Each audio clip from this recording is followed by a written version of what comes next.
तो hello everyone यार, कैसे हो आप सब। तो इस प्लेलिस्ट में हम पूरा ऑपरेटिंग सिस्टम कवर कर रहे होंगे, जिसमें हम पढ़ेंगे इंट्रोडक्शन, इससे कुछ कंसेप्ट्स हैं, प्रोसेसेस से कंसेप्ट्स हैं, inter process communication, and then ये 3 टॉपिक्स हैं, deadlocks, memory management and input output hardware. तो यार ये कुछ आसान से टॉपिक्स हैं जो हम इसके अंदर कवर कर रहे होंगे। तो यार अभी देख क्या रहे हो, फटाफट सब्सक्राइब करो यार, इतना बड़ा प्लेलिस्ट लेकर आया हूँ आपके लिए पूरी आसान भाषा में। यार जल्दी सब्सक्राइब करो यार, तब तक मैं आगे बढ़ता हूँ। फिर पहले सब्सक्राइब करो फिर आगे बढ़ूँगा। तो कर लिया ना, अब स्टार्ट करते हैं यार इसको।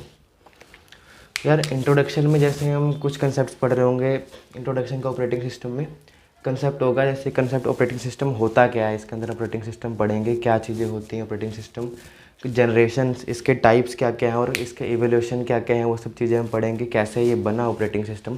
पहले काफ़ी सिंपल से ऑपरेटिंग सिस्टम होते थे, जिसके अंदर हम टाइप करके, प्रोग्राम करके, लिख के एकदम चीज़ें रन कराते थे, प्रोग्राम्स वगैरह। और अब इतने मतलब इतने एडवांस आए हैं ऑपरेटिंग सिस्टम, तो वो कैसे कैसे बने हैं धीरे धीरे, उनका क्या क्या जनरेशन रही है बीच बीच में, वो सब चीज़ें पढ़ेंगे। और कुछ सिस्टम कॉल्स की ऑपरेटिंग सिस्टम कैसे हमारे सिस्टम में मेमोरी एलोकेट कराता है, या कुछ ऐसे सिस्टम के प्रोसेसेस कुछ एलोकेट कराता है, या कुछ भी कराता है, प्रोसेस कंप्यूटर चलता कैसे है, वो सारी कॉल्स होती हैं, वो हम सीखेंगे। फिर आ जाता है ऑपरेटिंग सिस्टम का स्ट्रक्चर, कि ऑपरेटिंग सिस्टम का आर्किटेक्चर क्या होता है। स्ट्रक्चर वही चीज़ है, आर्किटेक्चर कैसे कैसे आर्किटेक्चर होते हैं। मोनोलिथिक होता है, एक लेयर्ड होता है, एक कर्नल का होता है, माइक्रो कर्नल। देन ये कुछ छोटा सा कंसेप्ट रहेगा हमारे इंट्रोडक्शन का, ज़्यादा कुछ नहीं है। फिर आएगा प्रोसेस। प्रोसेस के अंदर हम सीख रहे होंगे पीसीबी, प्रोसेस कंट्रोल ब्लॉक, कि ये इसका एक हिसाब से सिंपल सा ही रहता है पीसीबी। इसके अंदर रखी होती चीज़ें कि हमारा प्रोसेस काम कैसे करेगा, सिंपल सी वो चीज़ें। एक डाटा टाइप भी कह सकते हैं इसको, हम आगे सीखेंगे सब चीज़ें। थ्रेड सीख रहे होंगे इसके अंदर हम। प्रोसेस शेड्यूलिंग एल्गोरिदम्स कुछ रहेंगे, प्रोसेस शेड्यूलिंग क्या होती है, उसके एल्गोरिदम्स की, हमारा प्रोसेस अगर कोई 2 प्रोसेस आपस में रन कर रहे हैं तो कैसे रन करेगा। एक प्रोसेस हमारा चल रहा है, दूसरा प्रोसेस उसके बाद आएगा, वो रुकेगा कि नहीं दूसरा प्रोसेस, ये सब चीज़ें शेड्यूलिंग सीपीयू करेगा, वो सब हम कैसे करता है वो सब चीज़ें सीखेंगे, उसके एल्गोरिदम्स रहेंगी। फिर आएगा inter process communications. Inter process communication में हम सीखेंगे कि कोई भी हमारी 2 प्रोसेस आपस में रन कर रही होती हैं, या फिर 3 भी रन कर रही होंगी, काफ़ी सारी मल्टीपल्स।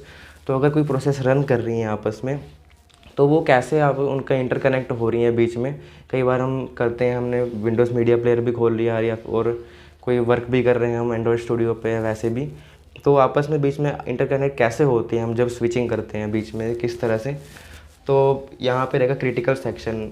अब जब भी हम कोई प्रोसेस रन कर रहा होता है, तो आपस में साइमल्टेनियसली रन कर रहे होते हैं, तो अब उसमें क्या चीज़ें बनती हैं, एक तो क्रिटिकल सेक्शन रहता है और एक नॉन क्रिटिकल सेक्शन रहता है। ये दोनों चीज़ें अपने आप बनती हैं। क्रिटिकल सेक्शन में रहते हैं कि जो मतलब 2 प्रोसेस में जो चीज़ें सेम रहेंगी वो हमारे क्रिटिकल सेक्शन के अंदर रहेंगी, जो कॉमन रहेंगी चीज़ें, तो कॉमन वेरिएबल्स हो गए, कॉमन फंक्शंस हो गए, तो वो चीज़ें क्रिटिकल इसको इसलिए कह रहे हैं क्योंकि अगर वो आपस में रन कर रही हैं, एक साथ रन कर रही हैं, उनके वेरिएबल सेम है, तो कहीं ना कहीं वो एक प्रॉब्लम क्रिएट कर सकता है, तो इसीलिए इसे क्रिटिकल सेक्शन के नाम से बोला जाता है। और नॉन क्रिटिकल सेक्शन में रहेंगी चीज़ें जैसे उनको कोई असर नहीं पड़ने वाला, वो चीज़ें अलग अलग रहेंगी, उनका कोई कॉमन कुछ भी है ही नहीं उसमें, तो वो नॉन क्रिटिकल सेक्शन में आ जाएगा। तो रेस कंडीशन पढ़ रहे होंगे, इसके अंदर हम सेमाफर्स पढ़ रहे होंगे, प्रोड्यूसर कंज्यूमर प्रॉब्लम, ये कुछ प्रॉब्लम्स रहेंगी जो हम इसके अंदर पढ़ रहे होंगे। एक क्लासिकल आईपीसी प्रॉब्लम्स, आईपीसी यही इंटर प्रोसेस कम्युनिकेशन है, कुछ क्लासिकल प्रॉब्लम्स रहेंगी जिसके अंदर डाइनिंग फिलोसोफर होगा, और रीड एंड राइट प्रॉब्लम्स रहेंगी। ये प्रॉब्लम्स ही हैं एक सारी एक हिसाब से, कि क्या क्या आप जब आपस में साइमल्टेनियसली प्रोसेस रन कर रहे होते हैं तो क्या क्या प्रॉब्लम्स बीच में आती हैं, वो सारी चीज़ें इसके अंदर हम पढ़ रहे होंगे। फिर 4th नंबर पे आ जाता है डेडलॉक्स। डेडलॉक्स के अंदर हम पढ़ रहे होंगे इसकी डेफिनेशन, की डेडलॉक्स होता क्या है। ये भी एक हिसाब से इंटर प्रोसेस कम्युनिकेशन का ही पार्ट है, तो थोड़ा सा इसको अलग रख दिया गया है क्योंकि थोड़ा बड़ा पार्ट हो जाता है, इंपॉर्टेंट भी काफ़ी है, इसलिए इसको ऐसे अलग रख दिया।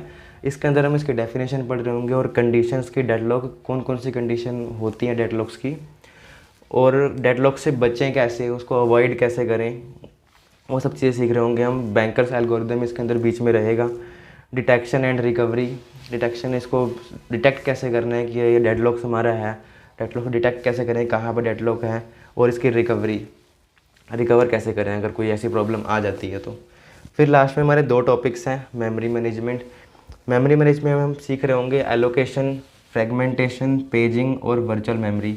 एलोकेशन, मेमोरी एलोकेट कैसे कराते हैं, सिंपल सिंपल छोटी मोटी चीज़ें हैं। पेजिंग का कंसेप्ट सीखेंगे, फ्रेगमेंटेशन, वर्चुअल मेमोरी थोड़ा बहुत आपको बताता हूँ। जैसे हमारा हार्ड डिस्क होता है, हम सिंपल हमारी मेन मेमोरी होती है रैम, उसे फिज़िकल मेमोरी कहते हैं। तो हमारा अगर हमें थोड़ा उससे हमें काम नहीं हो पा रहा है सिंपल मेमोरी से, फिज़िकल मेमोरी से, तो हम एक वर्चुअल मेमोरी क्रिएट करते हैं। वो कैसे बनती है, हमारे हार्ड डिस्क में से थोड़ा सा स्पेस ले लेगी, हार्ड डिस्क से एसएसडी में थोड़ा स्पेस ले लेगी और उसे एज ए रैम रन करा देगा हमारा operating system as a RAM, ताकि हम जो भी हमारा प्रोसेस है लैग ना करे बीच में, थोड़ा बहुत उसमें से मेमोरी ले लेता है रैम में, हार्ड डिस्क में स्टोरेज ले लेगा और उसको एज ए रैम यूज़ कर देगा। बस ऐसे है वर्चुअल मेमोरी के अंदर। थोड़ा बहुत स्लो से हो सकता है लेकिन हमारा काम चल जाता है, उससे लैग वगैरह थोड़ा कम होता है। हम इसमें कुछ प्रैक्टिकल्स वगैरह भी करेंगे जहाँ पे आपको चीज़ें बताऊंगा वर्चुअल मेमोरी बनती कैसे, हम डॉस के हम कमांड्स वगैरह सीखेंगे, वो सारी चीज़ें। तो लास्ट में आ जाते हैं input output hardware. Input output इसमें प्रोसेस होता कैसे है, कैसे हमारा इनपुट आउटपुट काम करता है, वो सब चीज़ें। ड्राइवर्स, जैसे हमने कोई माउस कनेक्ट किया है इसके अंदर, तो उसको कैसे पता लगेगा कि एक माउस कनेक्ट हुआ है, ऑपरेटिंग सिस्टम को कैसे पता लगेगा कि एक माउस हमारा कनेक्ट हुआ है।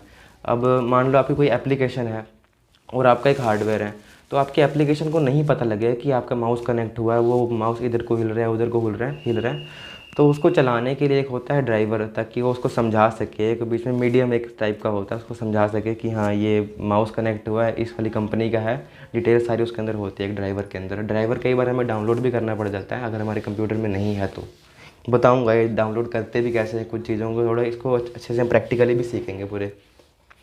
फिर आ जाता है डिस्क शेड्यूलिंग।